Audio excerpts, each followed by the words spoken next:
नमस्कार, मैं श्वेता सिंह आपका स्वागत करती हूं। रात के 10 बज रहे हैं, आप आज तक पर दस्तक देख रहे हैं, जहां आज सबसे पहले उस खबर के बारे में हमने आपको बताना जरूरी समझा है जिसकी वजह से पिछले 6 दशक में हमारा देश 3 पाकिस्तान की जितनी जमीन की बर्बादी झेल चुका है। इस नुकसान की वजह की जिम्मेदार है बाढ़। कहानी आपको उत्तर प्रदेश की दिखाने ले चलेंगे, जहां पहले सूखे की वजह से किसान परेशान हुआ, फिर अचानक हुई तेज बारिश के बाद नदियों में आए उफान ने अकेले यूपी के 18 जिलों को चपेट में लिया।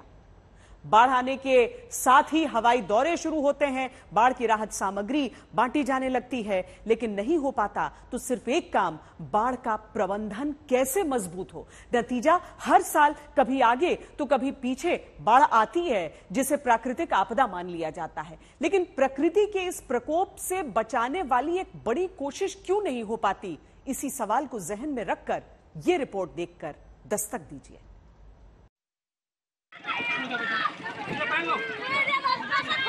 बच्चे को बचाने की ये तस्वीरें बलरामपुर जिले की, जहां बाढ़ के पानी को मजाक समझने की नादानी जिंदगी पर भारी पड़ जाती अगर उत्तर प्रदेश के इस पुलिसकर्मी ने तुरंत जान पर खेलकर बचाया ना होता।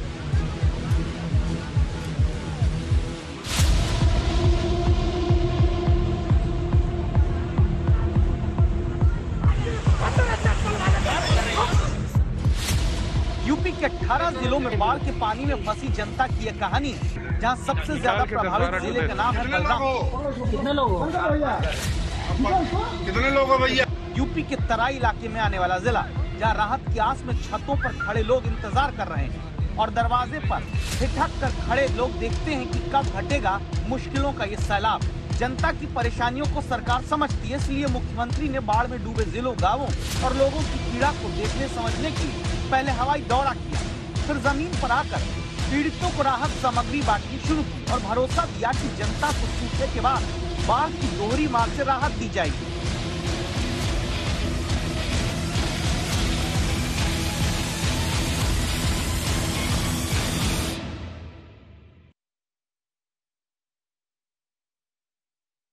जिनकी फसल को नुकसान हुआ है सूखा से या बाढ़ से, उसका भी सर्वे का आदेश किया गया है। रिपोर्ट आते ही हम तत्काल उसके लिए भी आर्थिक सहायता सभी पीड़ित परिवारों को या जो भी बटाईदार हैं उनको सबको उपलब्ध करवाने का कार्य भी करेंगे। देश के बहुत बड़े हिस्से में बाढ़ हर साल आती है, हर साल राहत के दावे होते हैं और कैंप लग जाते हैं, लेकिन क्या बाढ़ को प्रकृति का प्रकोप मानकर ही हर साल झेलना और भूल जाना ही सही है? जबकि नीति आयोग की रिपोर्ट बताती हो कि बाढ़ अगर 1% बढ़ जाए तो देश के आर्थिक विकास को 3% डुबा देती है। बुखार की दवाएं हैं, देखो ये पैरासीटामोल है। किसी बच्चे को अगर 5 साल का बच्चा है तो उसको आधी गोली देना है। फिर भी देश में बाढ़ को रोकने वाले प्रबंधन पर एक बड़ी नीति नहीं बन पाती। नतीजा ये, अकेले उत्तर प्रदेश के 18 जिले अक्टूबर की बारिश के बाद बाढ़ में घिर गए। अकेले उत्तर प्रदेश के 1400 गांवों को बाढ़ ने घेरा। यूपी में 12 लाख से ज्यादा आबादी प्रभावित हुई। तब क्या यूं सिर्फ सरकारी हवाई दौरा बाढ़ की चुनौती को दूर कर सकता है, जहां जमीन पर आने के बाद आंकड़े गिनाए जाते हैं और जिम्मेदारी पानी पर छोड़ दी जाती है? लोगों का कहना है कि 37-38 सालों बाद इस प्रकार का बाढ़ और पानी नेपाल से आया है, जिसके कारण 302 गांव प्रभावित हुए हैं और लगभग 150 के आसपास जलमग्न हुआ है। देश में कोई भी राज्य हो, बाढ़ के वक्त राहत के नाम पर थोड़ा राशन, भूजा, मोमबत्ती, दिया सलाई का पैकेट बनाकर बांटने को ही मैनेजमेंट मान लिया जाता है। बाढ़ से होने वाले देश के असली नुकसान को समझने की कोशिश नहीं होती। इसे ऐसे जानिए कि 8 लाख वर्ग किलोमीटर ये पाकिस्तान का कुल क्षेत्रफल है, जबकि 6 दशक में भारत के भीतर 24 लाख वर्ग किलोमीटर का इलाका बाढ़ से बर्बाद हुआ। यानी 3 पाकिस्तान के जितने जमीन सिर्फ बाढ़ ने 60 साल में भारत में खत्म कर दी। बाढ़ हर साल देश में इतनी तबाही मचाती आ रही है कि 67 साल के भीतर भारत में बाढ़ की वजह से 77 करोड़ घर डूबे। देश में अभी 33 करोड़ घर हैं, यानी 6 दशक में मौजूदा संख्या के 2 गुना से ज्यादा घरों को बाढ़ बर्बाद कर चुकी है। फिर भी चूंकि एक बड़ी नीति नहीं तो बाढ़ को नियत की देन मानकर एक पल्ला झाड़ने की रवायत चली आ रही। नतीजा सीतापुर में देखिए, जहां दावा है कि 1 लाख की आबादी प्रभावित है। जनता घरों से सामान बटोरती है, नाव के सहारे किसी तरह बाहर सड़क तक आती है, अपने पशु भी बचा कर लाती है, फिर इंतजार करती है बाढ़ का या तो पानी उतरे या फिर सरकारी सहायता मिले। ये कमर के ऊपर पानी भरा है सब। हमारे इधर के तो सारे गांव डूब चुके हैं। हमारे यहाँ कोई व्यवस्था नहीं, हमको कुछ नहीं मिला ना। तो यहाँ पर कोई राशन प्रूफ कोई मिल यहाँ जाते ना, इतने से आवा था, ये गाड़ी ले भाग चले जाए। हम सबको बना कि आगे आओ, वहाँ पर जाओ, वहाँ से ले चले जाते, फिर वापस घुमा ले जाते गाड़ी। यहाँ पर हमको सबका कोई सुविधा नहीं मिल रही है। जब देश की अर्थव्यवस्था को $5 ट्रिलियन की बनाने का सपना पूरा करने की भरसक कोशिश हो रही है, तो ध्यान रखिए, बाढ़ यूं ही आती रहेगी तो ये सपना भी डूबता उतरता रहेगा। वजह भी है, देश में 87,662 करोड़ रुपए का इलाका ही बाढ़ से 67 साल में बर्बाद हो चुका है। 67 साल में बाढ़ से देश में 43,717 करोड़ रुपए के घर तबाह हुए हैं। ये आंकड़े बढ़ते ही रहेंगे जब तक जनता बाढ़ की चपेट में आती रहेगी, अपना नुकसान उठाती रहेगी, घर बार डूबता देखती रहेगी, सड़क किनारे आकर रहने की मजबूरी होगी।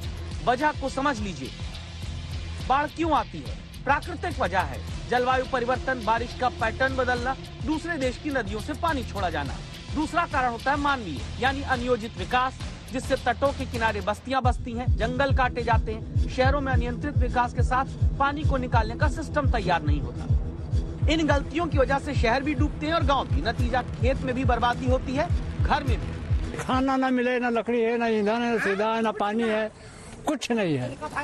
कपड़ा तो लोग नहीं रहेगा, सब बहेगा भैया घर में। देखिए छत रहा है, छत के ऊपर कौन जान बचा है, और न घर में रहेगा कुछ, न बाहर तो हो गई कि घर में कह रहा कि मोड़ में वो नहीं है। बाढ़ आती है तो जनता तक पहुंचने की कोशिश सरकार सिस्टम करते हैं, तब ऐसी तस्वीरें भी आती हैं जैसे सिद्धार्थनगर में आई।